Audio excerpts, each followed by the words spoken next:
నమస్కారం. నేను doctor Sirisha Reddy. December 17, 2024లో లోక్సభలో ఒక కరపత్రాన్ని బిల్ని ప్రవేశపెట్టడం జరిగింది. అదే one nation one election bill. ఒకే దేశము ఒకే ఎన్నిక. దీనివల్ల మన భారతదేశపు రూపురేఖలను మార్చుకోవచ్చును, భారత రాజకీయాలలో మార్పుని సృష్టించవచ్చును. మన గవర్నమెంట్ మాజీ రాష్ట్రపతి ఫార్మర్ ప్రెసిడెంట్ రామ్నాథ్ కోవింద్ గారి అధ్యక్షతన ఈ కమిటీని నిర్వహించడం జరిగింది. ఈ వన్ నేషన్ వన్ ఎలక్షన్ అంటే ఏమిటి? ఒకే దేశము ఒకే ఎన్నిక. మనం దీని గురించి తెలుసుకుందాం. ఒకే దేశము ఒకే ఎన్నిక ఇది ఒక ప్రతిపాదన. దేశవ్యాప్తంగా ఒకే సమయాన ఎన్నికలను నిర్వహించడం. ఎంపీ ఎలక్షన్స్ను, ఎమ్మెల్యే ఎలక్షన్స్, లోక్సభ ఎలక్షన్స్, శాసనసభ ఎలక్షన్స్ ఒకే సమయాన నిర్వహించడము. ప్రతి 5 సంవత్సరాలకు ఒకసారి, అవి జరిగిన 100 రోజులలోపే స్థానిక ఎన్నికలను నిర్వహించడం జరుగుతుంది. మన ఎన్నికలు 3 విభాగాలుగా విభజించడం జరిగింది. నేషనల్ ఎలక్షన్స్, లోక్సభ ఎలక్షన్స్, ఇవి ఎంపీలను ఎన్నుకునే ఎలక్షన్స్. ఎంపీలు ప్రధానమంత్రిని గారిని ఎన్నుకోవడం జరుగుతుంది. అదేవిధంగా శాసనసభ ఎలక్షన్స్, స్టేట్ అసెంబ్లీ ఎలక్షన్స్, ఎమ్మెల్యేలను మనం ఎన్నుకుంటాము. ఎమ్మెల్యేలు ముఖ్యమంత్రి గారిని ఎన్నుకుంటారు. ఇవి జరిగిన 100 రోజులలోపే స్థానిక ఎన్నికలను, local body elections, panchayats and municipalities నిర్వహించడం జరుగుతుంది. ప్రతి 5 సంవత్సరాలకు ఒకసారి ఎన్నికలను నిర్వహించడం జరుగుతుంది. ఇప్పుడున్న వ్యవస్థలో నెలలో ఒక్కొక్క రాష్ట్రంలో పలుమార్లు ఎన్నికలు జరగడం మనం చూస్తూనే ఉన్నాం. ఉదాహరణకి 2024లో మన ప్రధానమంత్రిని ఎన్నుకోబడిన ఎలక్షన్స్ నిర్వహించడం జరిగినాక స్టేట్ అసెంబ్లీ ఎలక్షన్స్ను కశ్మీర్లోను, జార్ఖండ్లోను, హర్యానాలోను, మహారాష్ట్రలోను, ఈ విధంగా పలు రాష్ట్రాలలో ఒక్కొక్క నెలలో సంవత్సరం పొడుగున ఎన్నికలు జరగడం మనం చూసాం. One nation one election basically it is a proposal to synchronise all elections, parliament elections, state assembly elections at once every 5 years. Within the period of 100 days, local body elections will be conducted. ఇప్పుడు government పాలనలో ఎందుకు మార్పులు తీసుకురావాలనుకుంటుంది? మనకి స్వాతంత్రం వచ్చినాక 1952, 57, 62, 67 సంవత్సరాలలో ఈ one nation one election కాన్సెప్ట్తోనే మనకి ఎన్నికలు జరిగినాయి. అనివార్య కారణాల వల్ల మనం అవి ముందుకు తీసుకెళ్ళలేకపోయాం. ఎలాంటి సమస్యలు మనకి తలెత్తుతున్నాయంటే ప్రజా పాలనలో అంతరాయాలు కలుగుతున్నాయి. ఎప్పుడైతే మనకు ఎన్నికలు నిర్వహించబడును అని మనకు ప్రకటన విధిస్తారో అప్పటి నుండి మోడల్ కోడ్ ఆఫ్ కండక్ట్ అనేది ఒక నియమాలు, set of rules and regulations అనేటివి విధించబడతాయి. మనము నిజాయితీగా ఎన్నికలను జరపడానికి కోసమని ఈ సెట్ ఆఫ్ రూల్స్ని, నియమాలని పాటించాల్సి ఉంటుంది. దీంట్లో మన ప్రజాపాలనకు అంతరాయం కలుగుతుంది. అభివృద్ధి పనులనేటివి ఆగిపోతూ ఉన్నాయి. పాలసీలు, new schemes, new project inaugurations, వీటికి అంతరాయాలు కలుగుతున్నాయి. కొన్ని రోజులు, కొన్ని నెలలు వరకు ఈ అంతరాయాలు కలగడం వల్ల మన అభివృద్ధి పాలన అనేది చాలా తగ్గిపోతుంది. 3 నెలలకు ఒకసారి నిర్వహించడం వల్ల సంవత్సరం పొడుగునా ఎన్నికలు జరిగాయి. ఏదైతే ఫండ్స్ రిలీజ్ అవ్వాలో అవి రిలీజ్ అవ్వకపోవడం, ఏవైతే కొత్తవి ప్రారంభించాలనుకుంటున్న ప్రాజెక్ట్స్ ఉంటాయో ప్రారంభించలేకపోవడం, ప్రభుత్వ అభివృద్ధి పనులు ఆగిపోతాయి. న్యూ పాలసీలు, స్కీమ్స్, న్యూ ప్రాజెక్ట్స్ కొత్తవి నిరాకరించడం జరుగుతుంది. అదేవిధంగా హాస్పిటల్స్కి, రోడ్స్ డెవలప్మెంట్స్కి అభివృద్ధి పనులు స్లోడౌన్ అవుతాయి, అంటే తగ్గిపోతాయి. అయితే మహారాష్ట్రలోని 2 ఎకానమిస్టులు వివేక్ డెబ్రాయ్ అండ్ కిషోర్ దేశాయ్ గారు అధ్యయనం చేయగా వారు పసిగట్టినది ఏంటి అంటే గవర్నమెంట్ డిస్రప్షన్స్, ప్రభుత్వ పాలన 7 నెలలు యాక్టివిటీస్ అన్నీ సస్పెండ్ చేశారు. ఎందుకని? ఈ మోడల్ కోడ్ ఆఫ్ కండక్ట్ అనేది నియమాల వల్ల నిలిపివేశారు.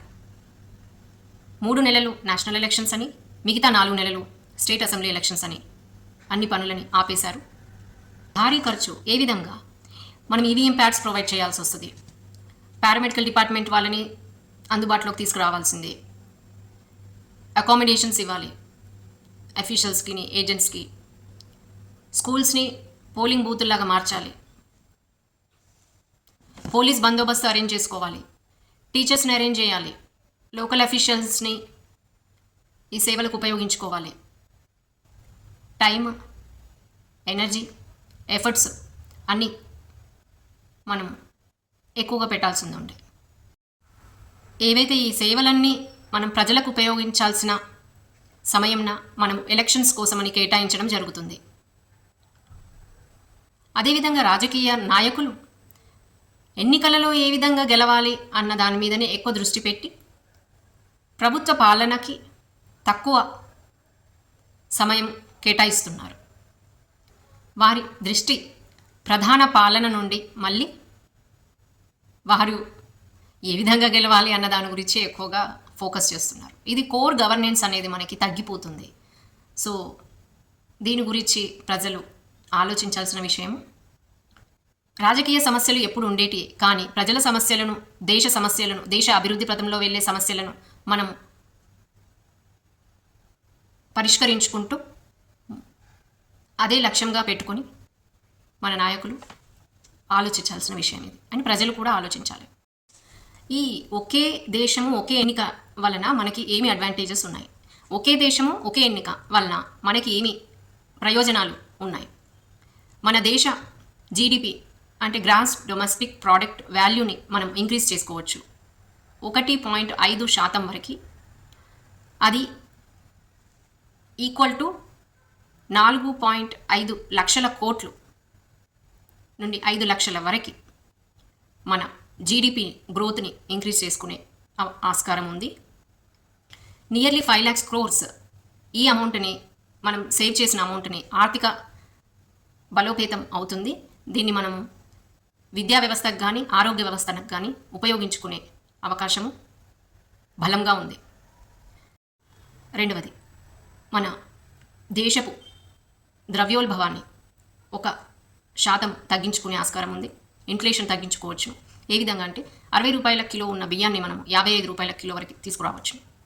అది మన మధ్యతరగతి కుటుంబాలకి ఎంతగానో ఉపయోగపడుతుంది. మూడవది, ఒకే బూత్లో 2 ఓట్లు, ఎమ్మెల్యేకిను ఎంపీకి, ఇద్దరు అభ్యర్థులని ఒకే సమయాన ఎన్నుకోవడం.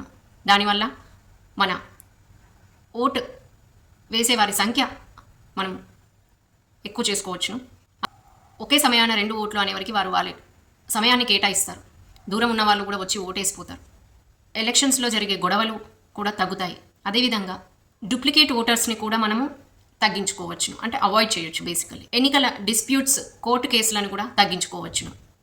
మన సెక్యూరిటీ ఫోర్సెస్, దేశ భద్రతా దళాల మీద కూడా బర్డన్ని తగ్గించుకోవచ్చును.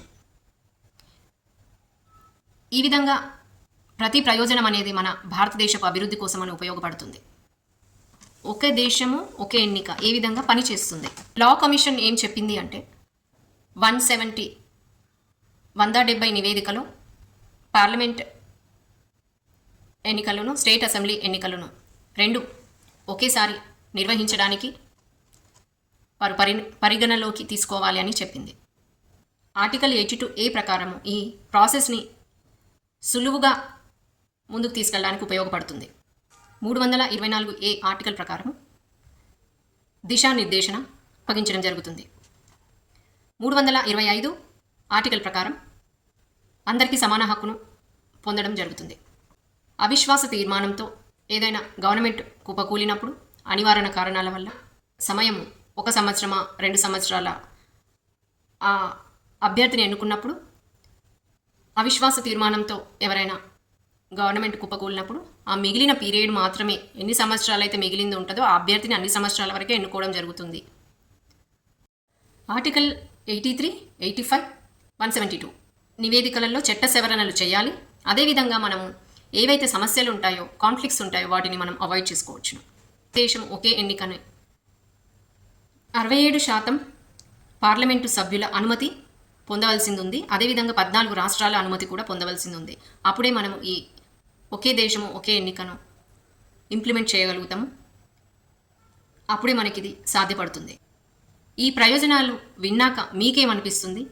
మన దేశ అభివృద్ధి కోసం ఇన్ని ప్రయోజనాలు ఉన్న ఒకే దేశము ఒకే ఎన్నికకి మనము సపోర్ట్ చేయాలని మన అంగీకారం ఉండాలని, మనకి అవగాహన కోసమని నేను ఈ వీడియోని మీ ముందు పెడుతున్నాను. Please support one nation one election. నమస్కారం. జై శ్రీరామ్.